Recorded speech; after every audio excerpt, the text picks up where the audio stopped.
where 50% of the population is being denied its basic rights not just of education, rights of also liberty, rights of participating in government and of course in public life. Women have taken to the streets in Afghanistan against the Taliban, and the Taliban has only responded with brutality. So much so it's shocking and it's painful that of the 53 people who were killed in a school bombing in Kabul, 48 of them were women and girls and children.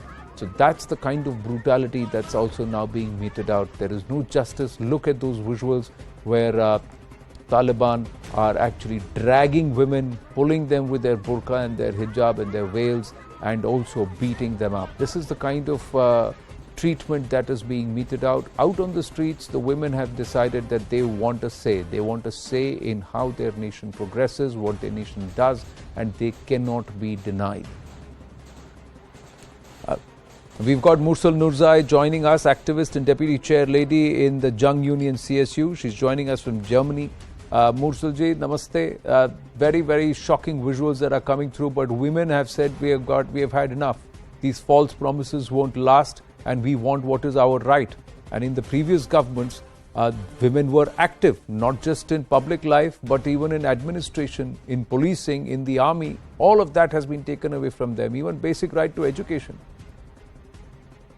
True. Thank you for having me. I feel a great responsibility while speaking on behalf of 14.5 or 14.5 plus million women of Afghanistan.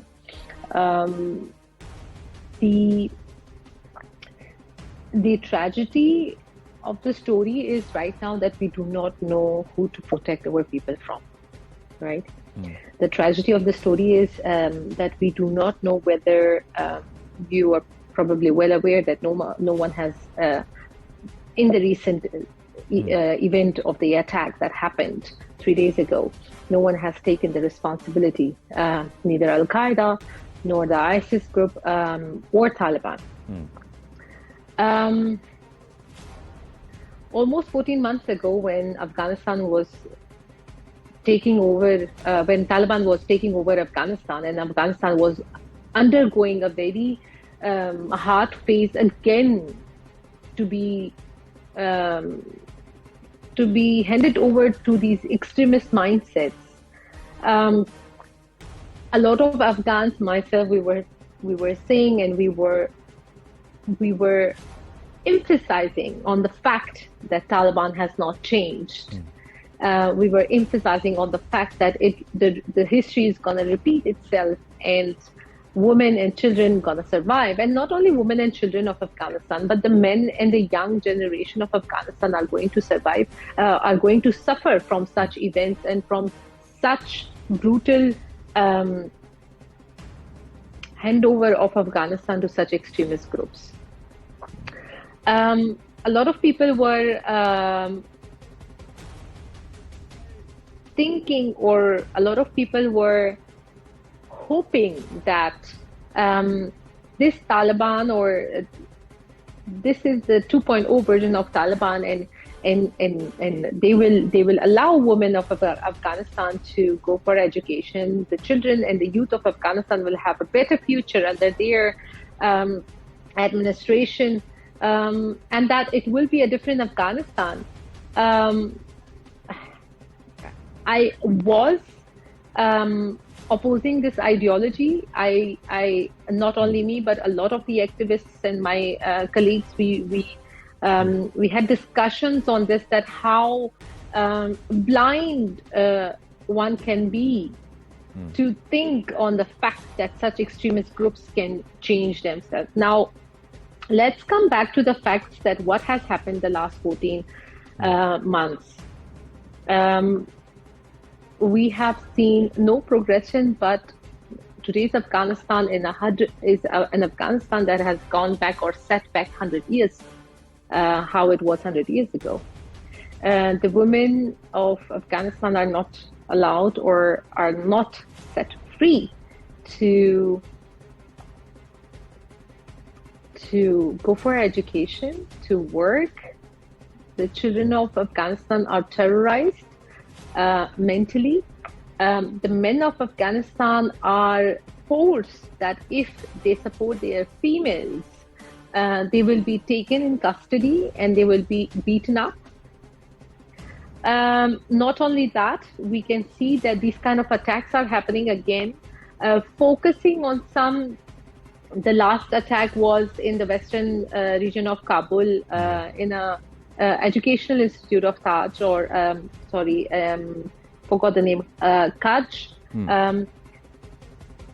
focusing or at least portraying that it was, it has focused to kill a Shia minority in Afghanistan. Yes.